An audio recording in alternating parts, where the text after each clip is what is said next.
Hello, and welcome to Sobercast, where we provide AA speaker meetings and workshops in podcast format. We're an ad-free podcast, and if you enjoy listening, please help us be self-supporting by visiting Sobercast.com, look for the donate link, and drop $1 or $2 into our virtual basket. We hope you enjoyed the podcast. Have a great day. Hey everybody, I'm Charlie, an alcoholic. And I only say that because I am. I'm not here to impress anyone, and I don't know how to do that. I have 3 great fears in my life. One of those fears is the fear of success. Because if I do it right, then I got to do it all the time. And I'm not good at doing it all the time. Another fear is a fear of failure. Been a lot of times I've sat on a bar stool and I've said I got that close. I was that close, man. But I didn't finish it. My greatest fear is the fear of exposure. If you really knew who Charlie Gow was, you wouldn't even let your dog play with me. Now that's what I thought before I got to Alcoholics Anonymous. And Larry Boy and I get to travel around quite a bit. And it's through him that I get to go places like this. I know that, and I'm going to give credit where credit's due. He's not only my best friend, he's my mentor, he's not my sponsor. But there's nothing I can't say or do or feel that Larry doesn't say, do, and feel. We're kind of hooked, and we like it like that. Now, I've been in Alcoholics Anonymous long enough to know what I'm supposed to do behind this podium. I know I'm not supposed to force myself on you. I know I'm not supposed to criticize you. I know I'm not supposed to moralize or lecture you or talk down to you like I'm on some kind of spiritual hilltop. My book of instructions tell me that. Now, what it really tells me I'm supposed to do is, in my own words, show you I have established and created a relationship with my God. In my own words. So this is Charlie Gow's story. It's got nothing to do with anybody in here. I don't know the man in here who has the worst rap sheet. I don't know which one of you guys have killed the most men, or stole the most money, or dealt the biggest drugs. I would be scared of you if it wasn't for Alcoholics Anonymous. But there's not a man in here I will not pray with. There's not a man in here I will not cry with. And what I have seen during my short time here, you let me in too. And there's not a man in here that won't let me cry with him. There's not a man in here that won't let me pray with him. Now, when I got here, my vocabulary consisted of about 4 four-letter words. And God and Mother was in all of them. Until a guy showed me one time, do you know what that is, Charlie? Do you know what cussing is? I said, well, no, it's just the way I express myself.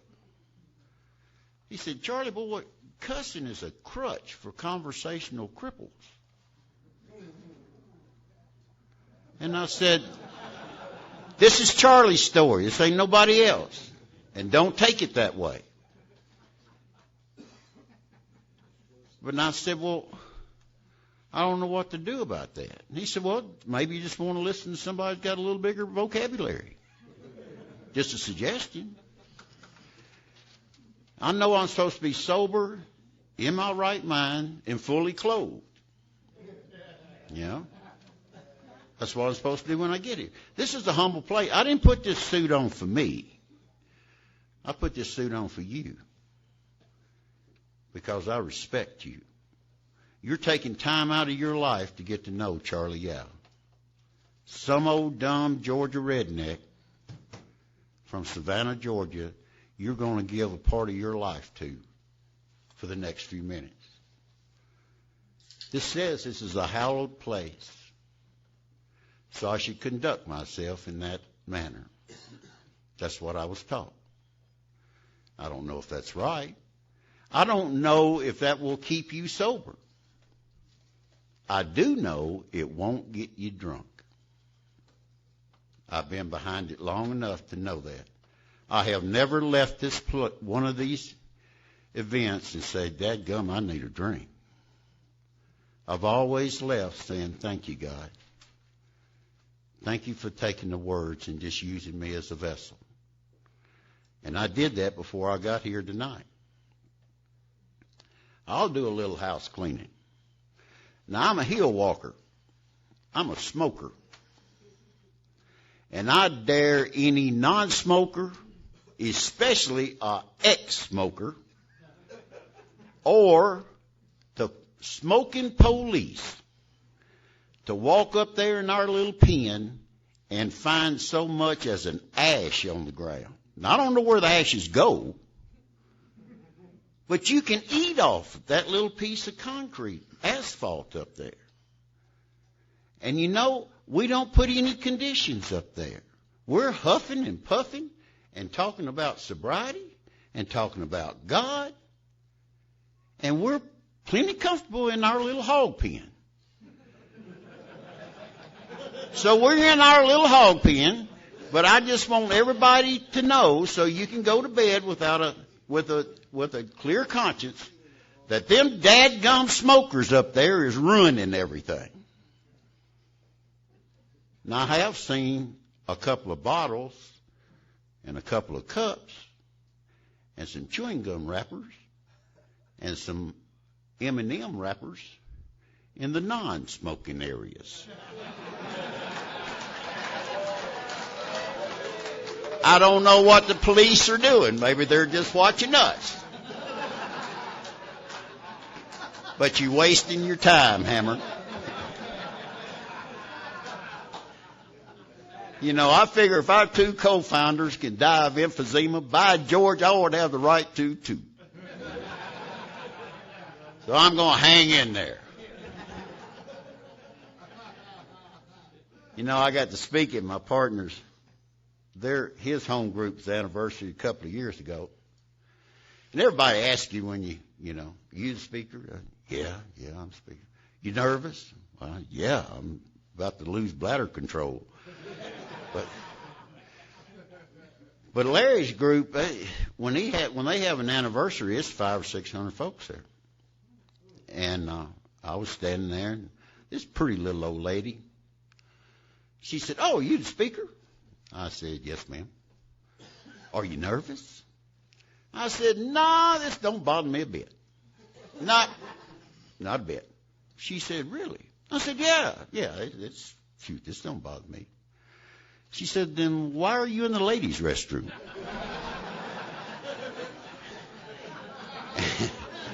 I combing my hair, I guess. I don't know.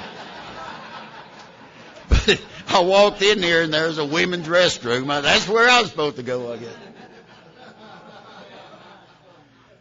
But it is an honor to be here, guys, and I thank you. I thank you from the bottom of my heart to let me spend some time with you, because I'm telling you, 99.9% of the guys sitting in this meeting is not here because you're afraid you're going to take a drink. We're in here because we're not drinking. And not everybody's going to relate to Charlie Yow's story. I've been here long enough to know that too, and that's perfectly all right. Because my story is for the Charlies out there who can't quit drinking. That's exactly what's wrong with me. I just can't quit drinking. Doesn't mean I don't want to. I mean, that gets me in here. But somehow I have lost the power of choice when it comes to drink. I can't really. One of the greatest things that's helped me in my sobriety, I have quit asking why. The mew's in the ditch. Let's get him out. So I asked my God, how? How do I do this deal? Not why I do this. Now, 90% of my drunk-a-log's hearsay. And, I mean, I've got some certified documents from some Superior Court judges and some divorce attorneys that say, yeah, you really did that. And I've got papers. I've got papers. But that's not what got me here. I'm one of these guys that wasn't a bit more born an alcoholic than I was a Republican or a Democrat. My book tells me that if I'd never took a drink, all this stuff would just be theory. That's what my book says. I had 13 and a half years of continuous sobriety. And then I turned 14. And kind of went downhill for 3 decades, you know.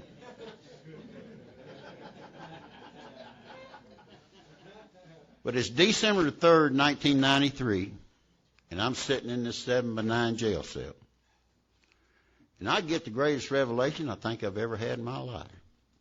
I wasn't thinking about it. It certainly wasn't the first time I've been in there. But it just came to me like a revelation. Charlie, you can't quit drinking. That's exactly what's wrong with you. You can't quit drinking. And there was a little peace and ease that actually came with that. Because I don't know if it ever happened to anybody here in California, but people started putting conditions on my drinking. Now, I'm a union iron worker. I'm a structural welder. I can weld anything but the crack of dawn and a broken heart, baby.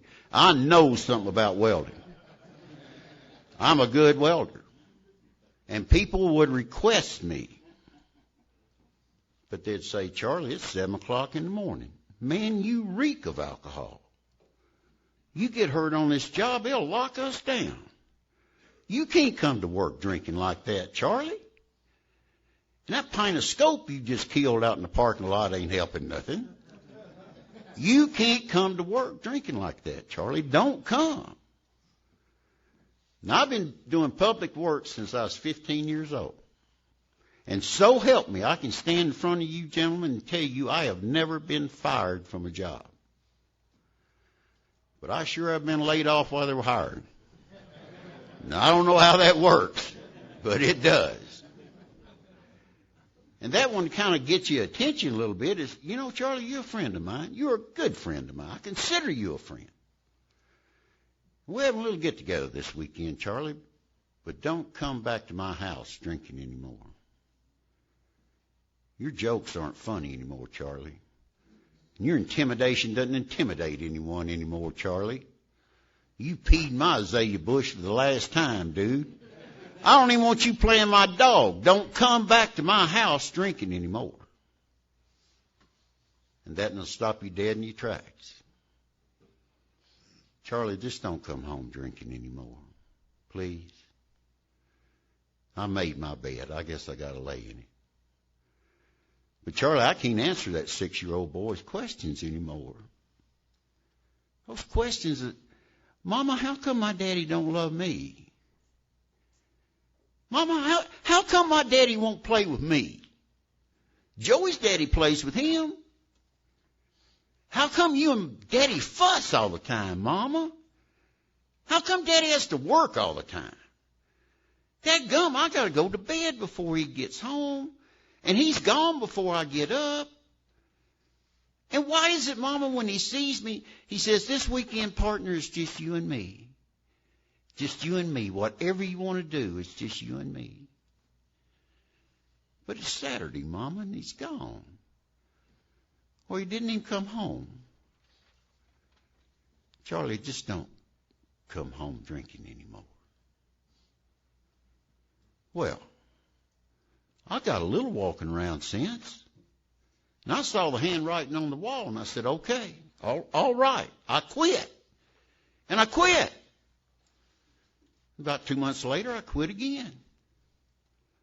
About a month after that, I quit for good. About 2 weeks after that, I quit. So help me God, I quit. And it's December 3rd, 1993. And I'm in this jail cell, and I realize I can't quit.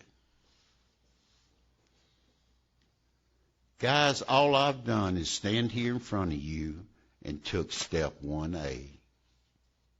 That's what all that talking's about.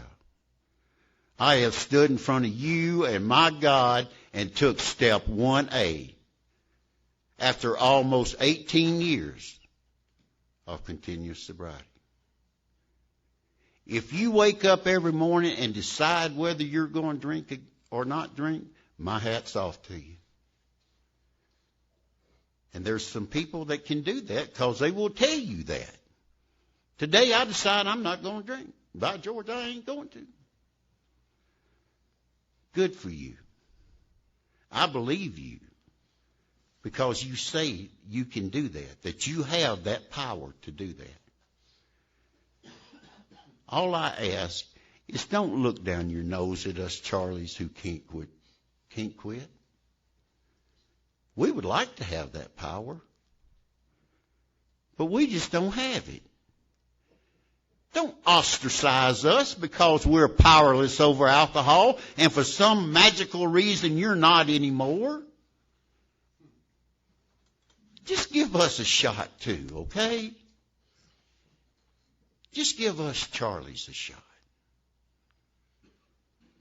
Well, it's around the holidays. In 93, and I don't know, I guess down there in Savannah, they're getting ready for the Christmas crowd. I don't know. Somehow I got me another lawyer.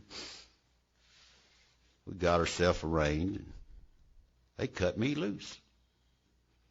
Now, I ain't free, but I'm loose. And there's a big difference between being free and being loose. And I know it's just a matter of time. So I go to my house, and house is the appropriate word because I'd sure drink the home away. And I go in that bedroom, and I lock the door, and I ain't coming out, and nobody else is coming in. And I do things that maybe some in this room has thought about. It don't make for good telling, and half the people don't believe it anyway. But I'll put it like this. Procter & Gamble is yet to invent a mouthwash or a toothpaste that can get the taste of brown and gun oil out of your mouth. Now, that's been almost 18 years ago, and I can taste it every time I say it. And I hope I never forget that taste. And I did something that night that I hadn't done in a long time. I said, God, come. God, just come. But God, I need you to come. God, don't send Jesus. Because where I am is no place for children. God, I need you to come. And I was able to sleep that night for the first time in a long time. Next morning, I got up and walked out in the kitchen. My wife was standing there at the counter. And she said, I didn't expect to see you. And I said, well, I didn't expect to be here, to tell you the truth. And I know what kind of trouble I'm in. And I know all the promises I've promised you. But I got to go get a drink. I am dying. I have got to have a drink. And that didn't seem to bother her any. And I mean, I'm serious as a heart attack. And she just kind of taken it with a grain of salt. And she reached on the counter and she set this book up on the bar. And I looked at it and I said, what's that? She said, well, that's a book, Charlie. I know it's a book, but Alcoholics Anonymous. I've never seen that book. She said, I know. I've had it a couple of years. I said, well, I've never seen that book. She said, well, I know that too. I had it in the bill drawer. But I opened this book up. And it had this little inscription on the jacket of it. And it said, the words in this book will bring you peace. And the words in this book will save his life. When he's ready, I'll be there. May God bless you and keep you to then. David Schaffner, April 1991. Now, I don't know David Schaffner, and I don't know Alcoholics Anonymous. And if I'm going to be honest, I don't know a whole lot about God blessing people. I just know something's got to be done. And she said, Charlie, if you can hang on for an hour or so, we're going to go see somebody. I said, I don't know if I can hang on another 10 minutes. She said, I'll never ask you again. But if you can hang on, we're going to go see somebody. Clancy up the road talks about alcoholism as being a disease of perception. And what I'm about to share with you is what was going on in my head. I don't know if it was real or unreal, but it was what I was hearing. Again, I'm not telling anybody's story but Charlie Yow's. This is what happened in my head. We pulled up in front of this building and went and sat down in this little room, and this guy came in with a clipboard. Sat down and introduced himself and said, I'm the assessor. I said, the assessor? He said, yeah, I'm here to assess you. Well, I don't really know what my net worth is. So I figured it's kind of like giving a dying man an enema. It can't hurt, you know. So we'll just get right on with the assessing. He said, Mr. Yow, did you come from a broken home? I said, yes, sir. He said, tell me about that. I said, no, I just do not talk about that. He said, no, you just misunderstood. Just when did your dad leave? I said, my dad didn't leave. My mama did. He said, well, tell me about that. There's no reason to talk about that. I don't want to talk about that. So he made a little note on his clipboard. He said, I see your particular age group. You got a military background? I said, yes, sir. What branch service you in? United States Marine Corps. What years? 1966, 1972. Oh. You seen any combat? Yes, sir. Tell me about that. We don't talk about that, mister. No. He said, now we're just not getting it. I said, mister, I don't even know you. I'm not going to talk about that. So I made a little note. He said, well, tell me about your family life. And I said, well, I reckon we got our ups and downs. A bug flew in her mouth or something. Boy, she got the gagging and the coughing. He went and got her a drink of water, and he didn't ask me to talk about that. He just made another little note. He said, Mr. Gow, do you drink? I said, yes, sir. How much you drink? Well, I'll drink a six-pack now and then. He said, now that sounded like a lie. I said, it is a lie. Thank you, my friend. You're welcome. I said, mister, it's a bald-faced lie.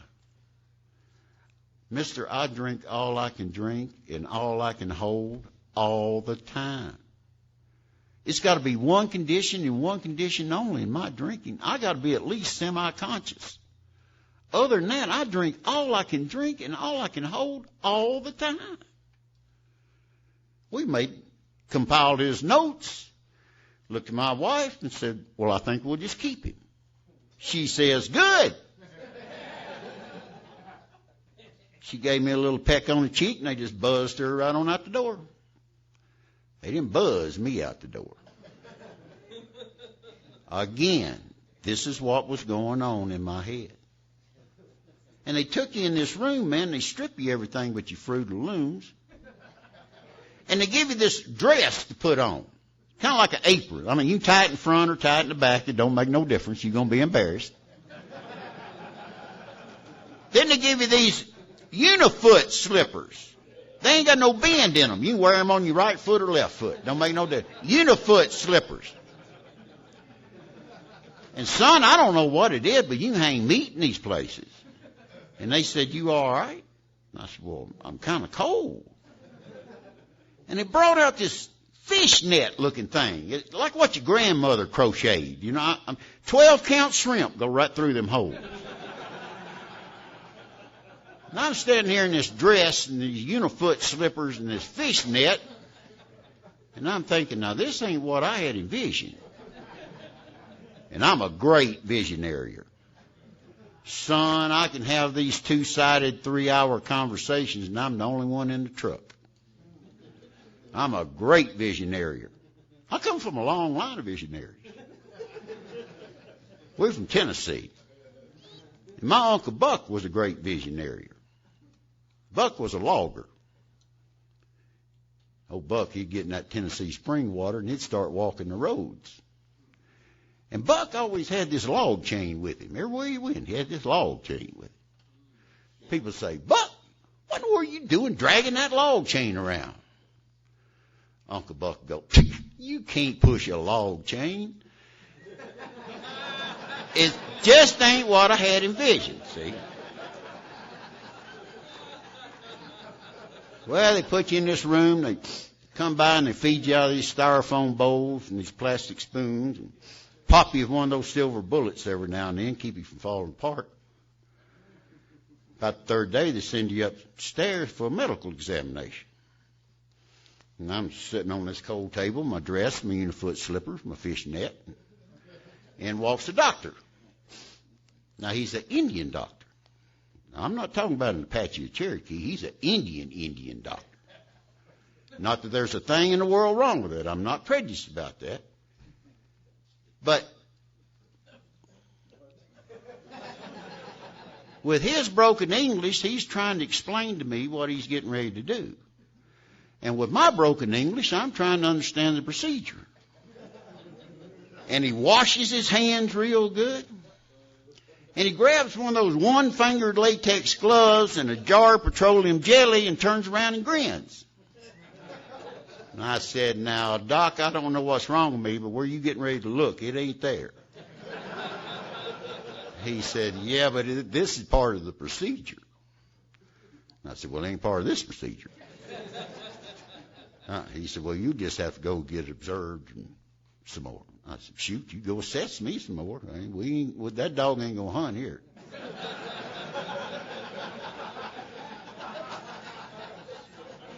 But I make great progress. And within a week, they got me out in general population. I mean, I'm out here in this big day room, in my dress, my unifoot slippers, my fishnet, trying to find myself. And they said, well, today you go to group. I said, group? See, they don't give you a manual when you walk in these places. And I don't know what group is. But I'm sitting in this room with all these guys. And walks this guy. I don't know who he is. He's the counselor. Counselor? Well, what's the counselor do? Well, a counselor deals in issues. Man, I'm sitting here in a dress. I ain't got no issues. But he's going around the room. This one guy, about the third time he's been in there, he keeps failing his drug test at work. He thinks they're just picking on him. And that counselor says, well, that's a real issue. We'll deal with that. This other little lady got to get her meds adjusted because the pool man don't show up on time. And the clock on that Volvo won't stay right. And her neighbor's dog keeps pooping in the yard, and she's just a mess. He said, that's a real issue. We'll deal with that. He got to me, and I still ain't come up with a good one. He said, well, just why are you here? I said, well, I can't quit drinking. And so help me, guys, it was just like that. Just a hush came over the room. And I guess you learned it in counselor school. Because he said, oh, no. Now, it is true you have a biochemical genetic disorder affecting the hypothalamic information control center of your brain. It seems me and jet ethyl hydroxide, it forms acetaldehyde that combines with dopamine, producing tetrohydroacetylcholine, and you lose control. I said, no, sir, I can't quit drinking. Well, I ain't even ready for group. I'm back out here in the day room. And over there in the day room, they got this little bar over there in the table against the wall with a sliding glass door on it. And all the guys in their dresses and the union-foot slippers and the fishnets lined up against the wall over there. Well, I ain't the sharpest pin in the cushion, but I figured that's where I ought to go. So I'm right over there in line. This little nurse slides that glass back and sets this Easter basket up on the counter.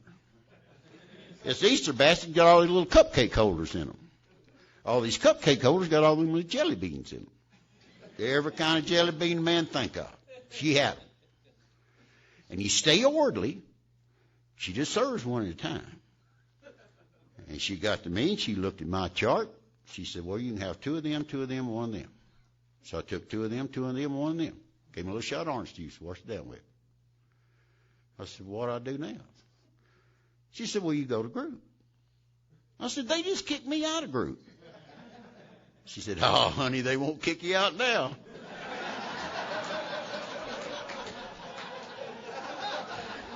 I'm back in group. Now, it seemed like an eternity. It couldn't have been that long. But, son, somebody found a thermostat in that place.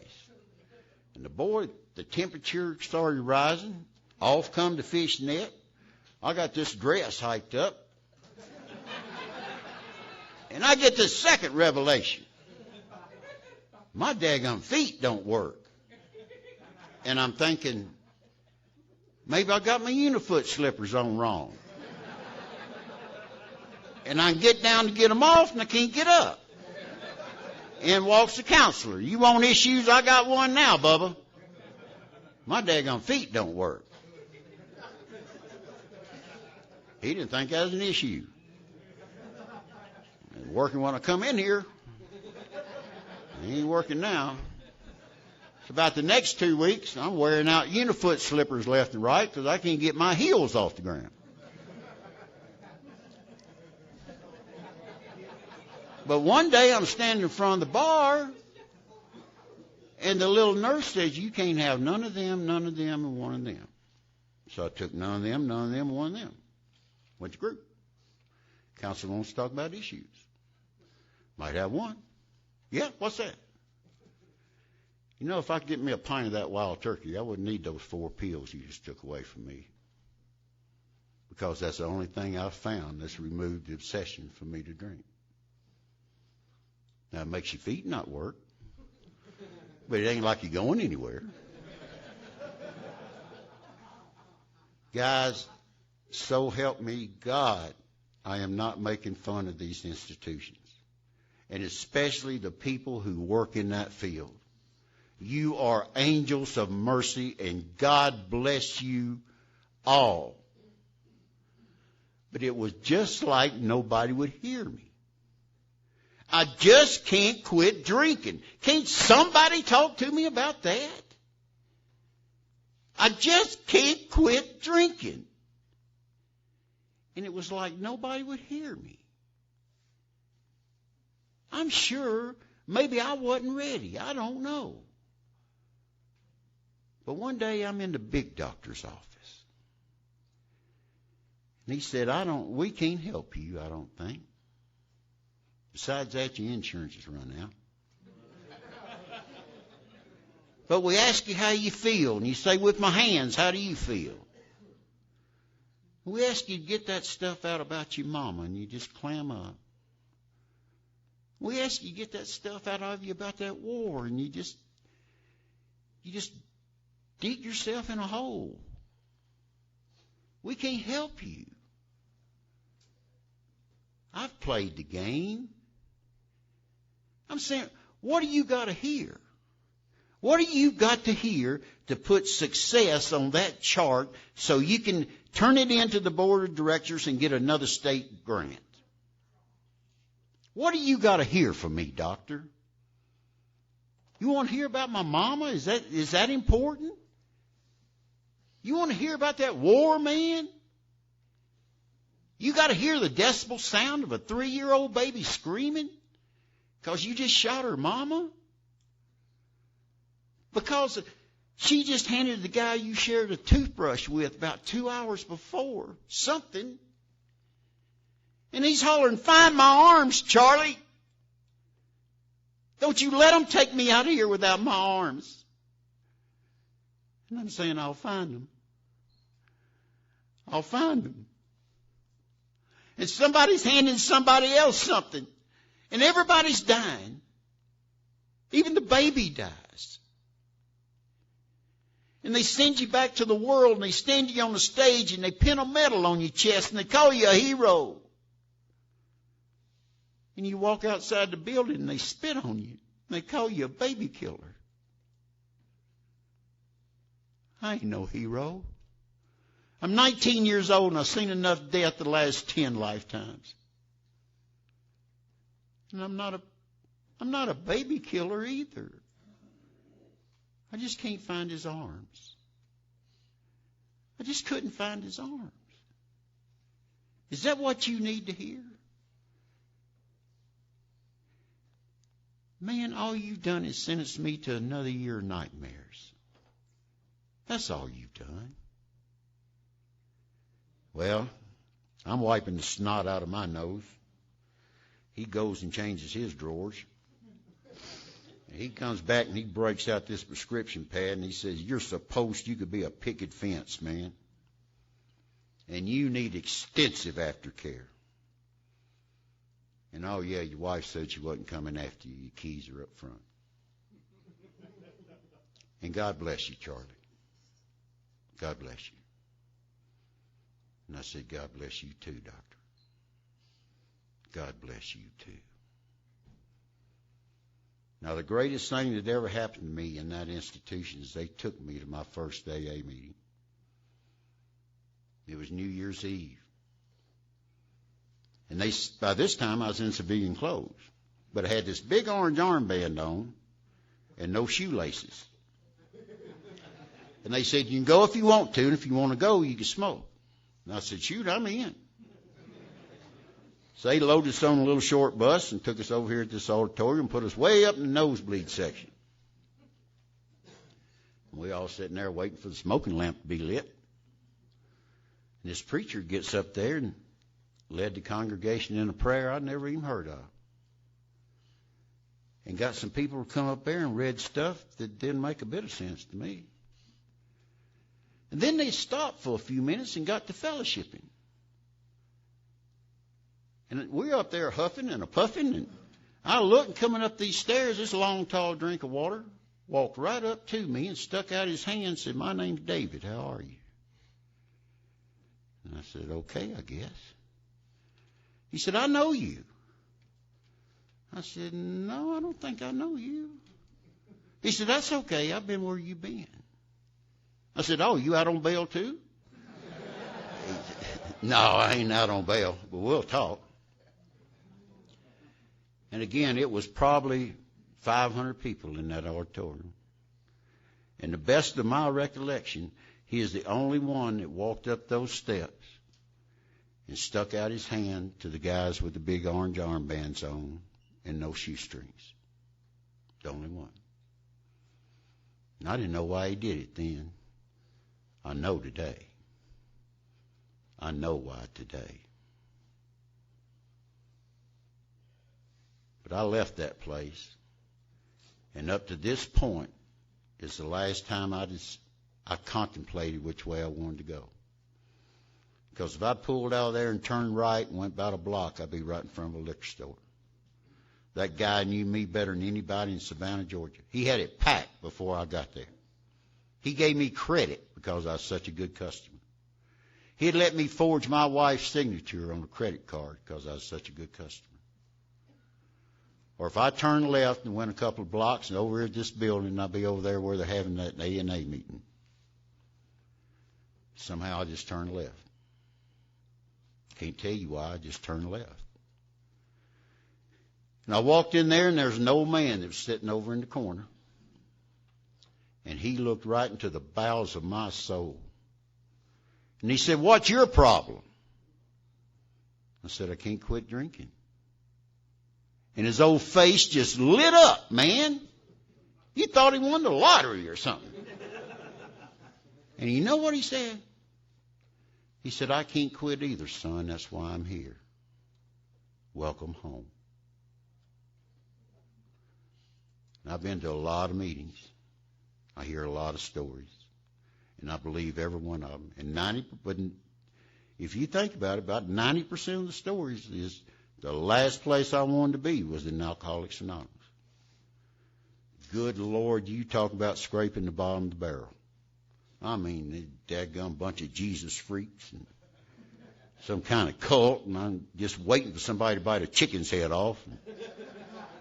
I ain't about to drink that coffee. It's got to have that Kool-Aid in it. Oh, I didn't want to be an Alcoholics Anonymous. Well, that's your story, and I respect and believe your story. This is Charlie's story.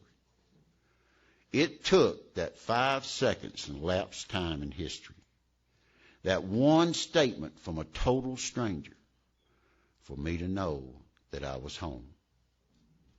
It was just something that went clean inside me. And he took me into this other room, and we sat down, and some dude got up and led everybody in a prayer I didn't know the words to. And they read some stuff that made absolutely no sense whatsoever. And then they circled the wagons, and they got to talking. And guess what they talked about? Drinking. Not so much the physical act of drinking, but the solution you can find when you can't quit drinking. And it blew my mind. I sat right beside a guy who'd done 18 months on death row for killing a man in blackout. And I never felt more at home. And there was a girl sitting beside me who was too pretty to be an alcoholic. And she talked about giving her kids up and turning to prostitution to support her habit. And I never felt more at home. Now, I'm not going to get on a rant, I swear. But I'm telling you guys, I am one of the most fortunate people that ever walked into the rooms of Alcoholics Anonymous. Because not the first one, not the first person in there insulted my intelligence. Not the first one. Maybe it doesn't happen in California, I don't know. But it happens in Savannah, Georgia. And it makes me want to puke. I'm glad this is my story and not your story. Because they'll see a Charlie walk in there that don't know which end's up. And they give them this profound statement. Well, you know, if you don't drink, you won't get drunk. Really? Yeah, you just don't drink. Really? Yeah. It don't matter if your hind end falls off. Just throw her in a wheelbarrow and bring her right back up here and just don't you drink. Really? That's your solution? Dude, just hand me a loaded 45 and a bottle of Jack Daniels and I'll get out of your way. Because I have taken the wrong turn. You see, I know that. And I'll tell you the first time I heard it, I was 16 years old. And I'm looking through a 2-inch piece of plexiglass. My grandmother's on the other side. And she's saying, Charlie, if you weren't drinking that stuff and doing that stuff, you wouldn't be in here. And I'm saying, yes, ma'am, I know. Charlie, if you weren't drinking that stuff and doing that stuff and messing around them yahoos, I wouldn't be spending my retirement trying to keep you out of the penitentiary. I'm saying, yes, ma'am, I know. I know. For all the problem drinkers that call themselves alcoholics and Alcoholics Anonymous, trust me, we Charlies know. But we can't quit. If we could quit, we would. So help me God, we would. We have caused enough destruction on God's planet. We want off the merry-go-round. So help me, we do. But we just can't quit. But nobody did that to me. And at the end of that meeting, they asked me if I wanted to join Alcoholics Anonymous. And I said, I sure do. And there was a black lady that met me halfway down the aisle. And she handed me this little white chip. Now, I thought somebody slipped out and made one. See, I didn't know we bought them by the pound. But she handed me that white chip, and she squeezed the color barrier out of me. She squeezed me like I was somebody. And she squeezed me like she was somebody. And she didn't ask me about my mama. And she didn't ask me about that war. She didn't ask me if I had a valid driver's license. She didn't ask me if my insurance was paid up. She squeezed me like I was somebody. And she squeezed me like she was somebody. That's Charlie's story. That was noon, January 11th, 1994. That's what I call my sobriety date. The last drink was December the 3rd, 1993. But sobriety through better chemistry, I don't think is exactly what they're talking about. So I called that day my sobriety day. That was noon.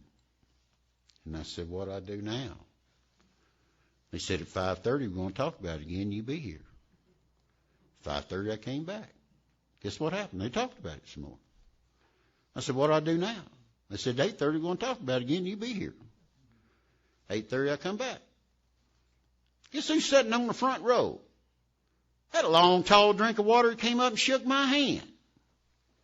Now, I got 3 AA meetings under my belt. $38,000 worth of therapy because I had such a good therapist. So I swandered on up to the front and I said, David, I need me a temporary sponsor. Son, it looked like I slapped him in the face with a dirty mop. He said, let me tell you something, Hammer. I don't do temporary. Did you come in here for relief or did you come in here for recovery? Now, I didn't know the difference in the words, but I knew the right word to say. And I said, I came in here for recovery. And he handed me a pamphlet on questions and answers on sponsorship. He said, you got a home group? I said, no, sir. He said, you go over there and tell that lady right there your sobriety date and you want to join the Savannah group. I said, my sobriety date's today. He said, then you probably won't forget it by the time you get over there.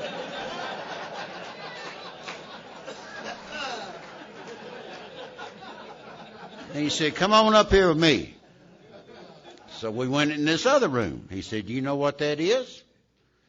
And I said, it's a coffee maker, ain't it? He said, yeah. I'm going to teach you the integral workings of it.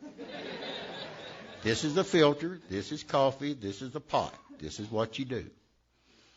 And there's 4 pots here. Anytime I walk into this building, if you're here, I ought to be able to choose which 4 pots I want to drink out of. I said, but everybody's outside talking. He said, you ain't got a seat out there. You in here making coffee. He said, and something else you're going to do, too. Everybody walks up here, you're going to say, it's really good to see you. I said, but I don't know anybody. He said, I didn't say that. You just tell them it's really good to see you. Now, I have held every service position my group has. I have been DCM of the district. I just rotated out as state chair of the Georgia Archives 4 years. I am still DCM of the Savannah group. I am the designated coffee maker. And I am good at it. And every time on a Monday or Thursday night, if you ever get on the East Coast and you walk into 1501 Eisenhower, where the Savannah group meets, you're going to see this old country boy standing beside a Bun coffee maker. And I'm going to stick out my hand, and I'm going to say, it's really good to see you. And I'll mean it. So help me, I'll mean it. And I don't know if you just got your big orange armband cut off or if you got 40 years of sobriety. And so help me, it better never matter. It better never, ever matter. Something else they do in Savannah that I don't think is real cool. They'll tell one of us Charlies, you see, the biggest fear when I got to Alcoholics Anonymous was, what if this don't work? What in the world am I going to do if this doesn't work? But we'll see a Charlie walk in there that can't get his eyes off the floor. And we'll embarrass him and say, you're the most important person in here. And we automatically stick him in a barrel. Partner, you're not the most important person in here. I tell you what, come sit beside this guy right here. He's got 43 years of sobriety, and he just lost his soulmate a week ago. But he's in this meeting. We think he's kind of special. Go sit beside this lady who's got 38 years of sobriety, and she just came back from the doctor. It ain't a real good report, but she's here. We think she's kind of special. We want you in our family. Nobody's important in Alcoholics Anonymous because we're all special. We're all God's kids. Not one more than the other. I mean, our whole foundation is set on equality. Sure, we understand that you don't know the words. But partner, all you got to do is hold our hand and just listen to the music. Just listen to the music. And someday you'll know the words. And someday there'll be another Charlie walk in here. And you'll say, I know you don't know the words. I didn't know the words. But just hold my hand. But you got to hold on tight, Hammer. Because if you let go, we'll lose you. And we don't want to lose anybody if we can help it. Everybody's special in AA. Everybody. That's what I've learned. I got with that sponsor 2 days sober when I went to his house. And he kind of told me his story. We got to listen to a tape, I think. We got the book of instructions out, the program of Alcoholics Anonymous, and I took step 1, step 2, and step 3 that night. I answered the questions. Don't take long to say yes or no. On 2 of them. Now on the 3rd one, this is how David Schaffner changed my life. He pointed out to me exactly what step 3 was. He said, Charlie boy, you're about to do the most selfless act a human being can perform. You are about to give yourself to your God. No more selfless act will ever, ever surmount that. And I'm sorry, we didn't talk about any frogs. We didn't talk about any birds on the wire. We didn't talk about any catching an airplane. This guy showed me how to become one of God's kids. You see, I asked God to come, and he came.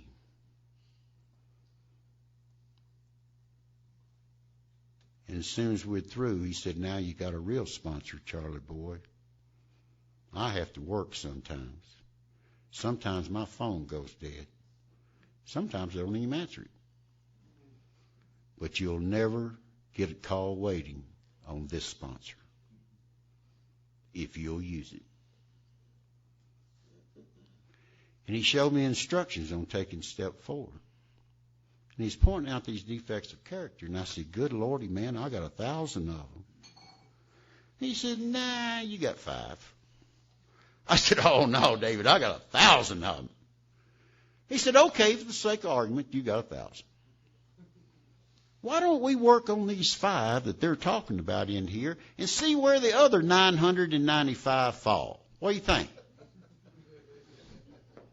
He said, are you selfish? Well, I may lie to you, but yeah. He said, are you self-centered? Yes, sir. Are you dishonest? Whew. Yes, sir. I'll lie to you about what I had for supper.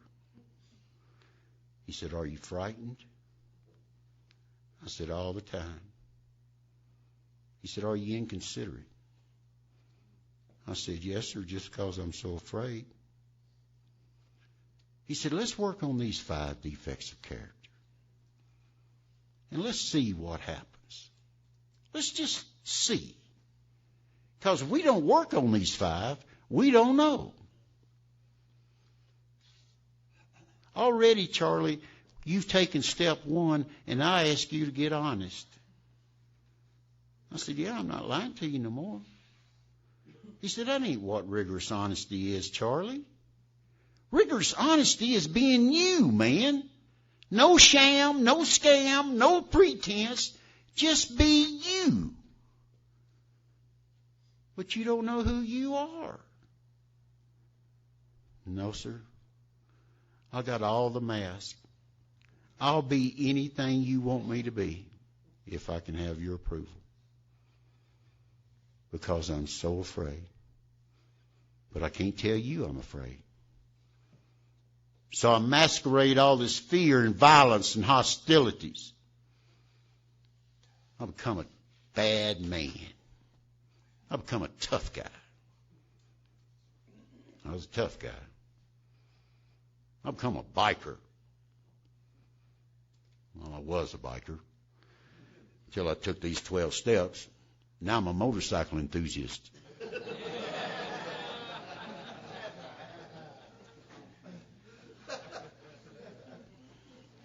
But he showed me what to do.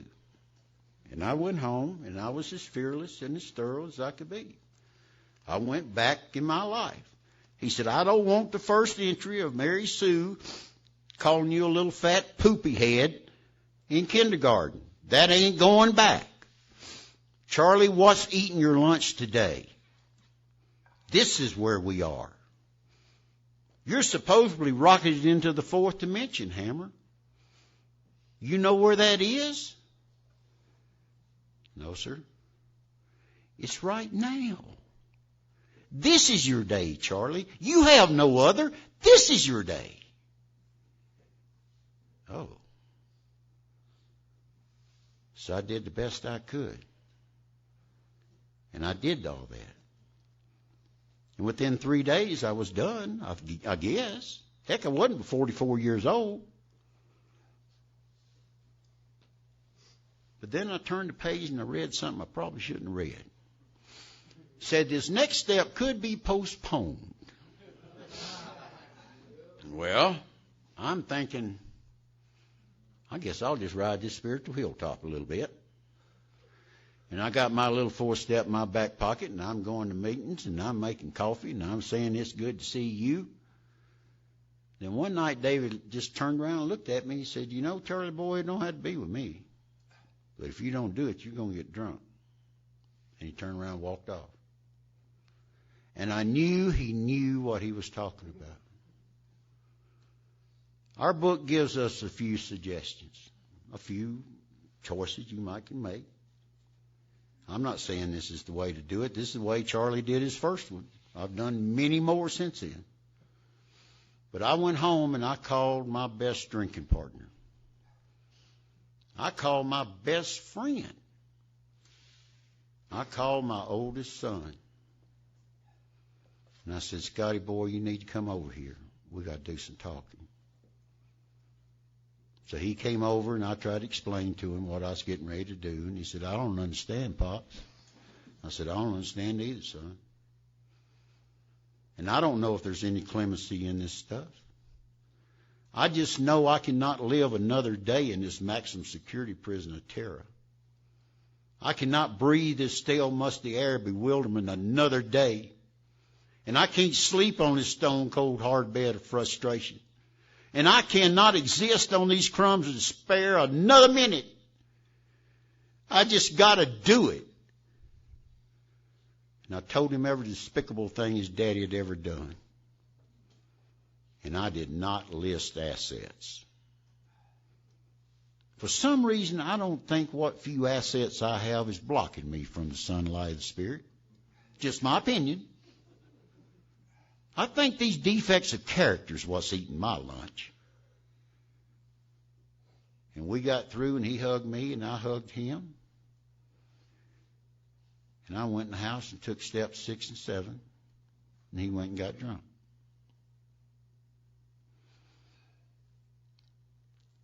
That June, he got married. And my ex-wife and husband-in-law is coming down. And they're on the list. So after the wedding, I got them at the reception. I got them out in the front yard, so we got a little working room, you know. And I said, I want to take full responsibility for my actions, for all the heartache I put you through for all those years. And if there was anything I could do to change it, I would change it. But you just need to know, I know what kind of sorry SOB I was. And Don, I'm really, really sorry I broke your jaw on your own front porch. That just wasn't a nice thing to do. And she said, well, why are you doing this? I said, well, I'm in Alcoholics Anonymous. And this is something I just got to do to clean off my side of the street. She said, y'all got that chip system down here in Georgia? I said, oh, yeah. I pulled out my little yellow 6-month chip, and I gave her the whole lowdown, son. If you want to surrender to win. She reached in her purse and pulled out a 4-year medallion. Son, I was livid. I had to go to my sponsor about that. I'm standing here pouring out my guts to this hussy. I've been sober 6 months. She's been sober 4 years, and she ain't never said nothing to me. David give you that sponsor talk. Well, Charlie boy, looks like you didn't make the list.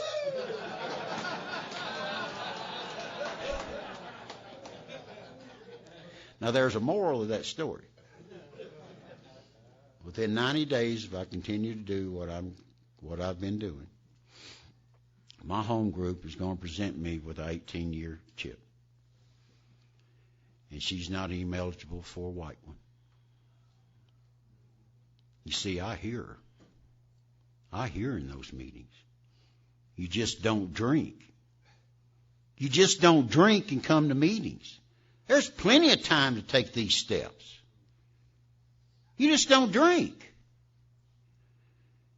She's pounding her fist against the bar and said, what happened? Where's been all my high resolve? Guys, this is the reason Charlie Yao has to take these steps. On a continual basis. I looked at that step 6. And I thought I was as God. I guess there's only one way to do it wrong, and that's don't do it. But so help me, they put step 6 and step 7 right where they belong, Bubba. Because after I puke up my life in step 5, if I ain't going to be ready to have that stuff removed, I ain't never going to be ready. And I had that list. And I made those amends. And I continued to grow in step 10. And David showed me, step 10 is not only a walking around step. Step 10 is like taking a bath. It don't stay done. You know, you get up 6:30 every morning, take a shower, and you're squeaky clean. You go out to work all day and come back in. Guess what? You need another shower. Well, so are these spiritual principles. They need to continue to grow in your life, Charlie. And you need to be aware of exactly who the master is. And I understand that today. We got a big turmoil going on about court papers. I got a theory. I tell them, bring it right over here, Hammer. I'll sign your paper. I'm the only one that signs my full name and my phone number. I'm not bucking the system. But I remember there was somebody that came and asked to get in a meeting one time. And they said, I have another problem, and I don't know if y'all want me in here. A lot of people think that man might have been gay. A lot of people think that man might have been a heroin addict. A lot of people think that man might have been a cross-dresser. You know what that man was? A convicted felon. And there was somebody in there that said, wonder what the master would do. And that man was welcomed into that meeting. And he never talked about anything else except helping somebody else. And the spiritual solution he found through the program of Alcoholics Anonymous. We don't ever know. So I just take that burden off of my group. We don't have to discuss that in group conscience. Charlie will sign them. He'll sign them. Shoot, he'll give you his old name and phone number. He don't care. Sometimes on Monday nights, I have the privilege to go to the Salvation Army. We take a meeting there. And one night, I mean, it was coming a frog strangler, folks. I mean, it was pouring down and been pouring down. And there was a guy out there. And I don't know how long it had been since a comb had seen his hair or his brush. I don't know when soap and clean water had touched his body. And the clothes he was wearing had been thrown away probably 1 or 2 times. But he was standing out there. And somebody beat that guy half to death. And yeah, the only way he knew to stop the pain was get him a bottle of 4 Roses. So of course he smelled like that. And the director of the Salvation Army wasn't going to let that guy in there. Now, we're not there to buck the system. We just want to bring a meeting in there. But we asked him, can you at least get in out of the rain? I mean, would that be all right? So they conceded, and they said, okay, you can come in, but you sit right over there in that corner, and don't you open your mouth. So he came over, and he sat down in the corner. And we was going on with the meeting, and the guy just couldn't quit crying. And finally we asked him, what is wrong, partner? What is wrong? And he said, they're trying to take my spoon. They're going to steal my spoon. Spoon? I got a drawer full of spoons. But it was his spoon. He probably found it. He might have stole it. But it was his spoon. And they were going to take it away from him. 4 of us, since I'm single, 4 of us took that guy to my house. And he was able to shower as long as he wanted to because I don't run out of hot water. And I got clippers. And if you want to cut that beard off, you cut it off. If not, here's a blow dryer. You do whatever you want to, partner. And we took that pile of rags and we threw them in a trash can. And we had enough clothes for him to put something on, decent. And I'm a Harley rider. And I have got a drawer full of chrome polish. And we took that flit and we polished his spoon. We polished it where you could see yourself in it. And then we hugged him like he was somebody. And we hugged him like we were somebody. Never seen him since. But that's how, day by day, I established and maintained a relationship with my Creator. And in December 2002, the worst of the worst can happen. I got this phone call. And they said, Scotty's boys flipped the Jeep Cherokee 8 times and he's dead. And I said, okay. And I hung up and I called David. I said, Scotty's dead, David, and I don't know what to do. And it takes me 30 minutes to get from my house to David's house on a good day. In 15 minutes, he was there. And his wife, Lucille, walked in and held my then wife and let her cry for 3.5 hours because I can't touch her. And I said, I don't know what to do, David. I don't know what to do.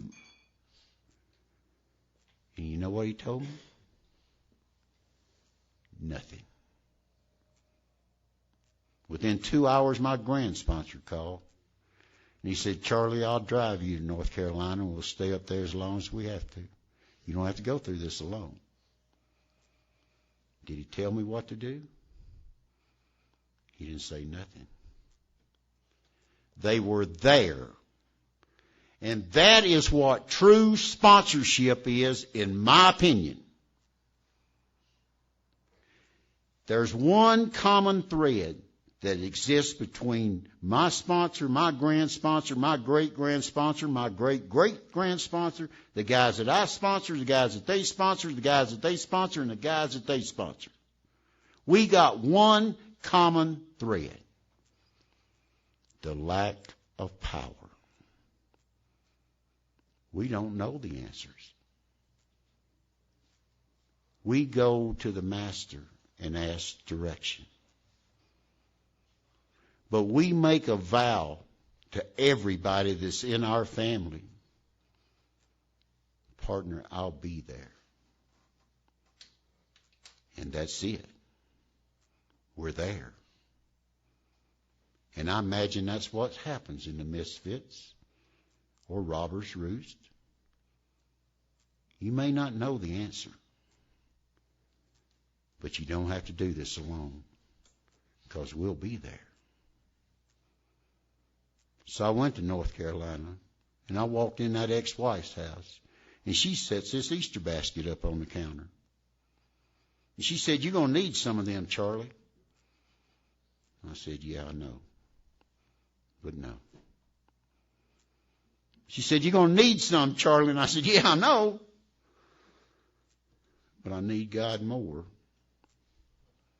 You see, God don't come in pill, powdered, or liquid form. Not anymore.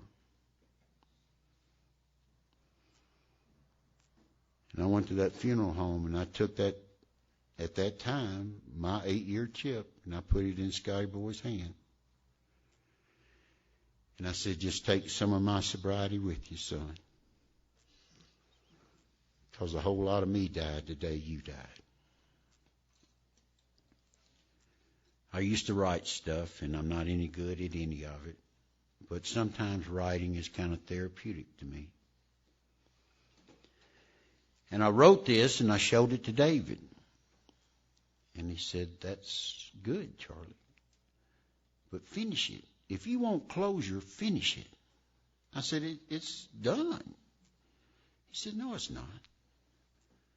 Write that last verse, Charlie. and get closure. If you want to know what Charlie Yao used to be like, and what happened and what Charlie Yao is like today, and how I have established a relationship with my Creator, from a dumb old Georgia redneck, this is it. It was late and dark one dreary night. He was riding in the rain. This young, restless outlaw that was aching with pain. And he slumped over his saddle seat and he looked towards the sky and said, God, I just wish I'd die. And he was searching for a place to lay his weary head, and he unmounted his mount and he unrolled his bed. And he was looking through the blackened sky and he was searching through his mind. And he thought of all the broken hearts that he had left behind. Yeah, young, restless outlaw, you're living too fast. I think you better slow down. It's not going to last. Because you see, I've been through it all myself. But now that's all in the past. For the outlaw's reign is over. His trail has come to an end. You see, he's the kind of man that dies without a friend. He never has that starry night. And he never has that home. You see, the life of the outlaw's life is the same as my own. But times they are changing. And this outlaw has been reborn. No longer fear and hate and resentment is his crown of thorns. It's love and peace and faith in the sunshine and the rain. For this old and wore-out outlaw has finally stopped the pain. God bless Alcoholics Anonymous. God bless.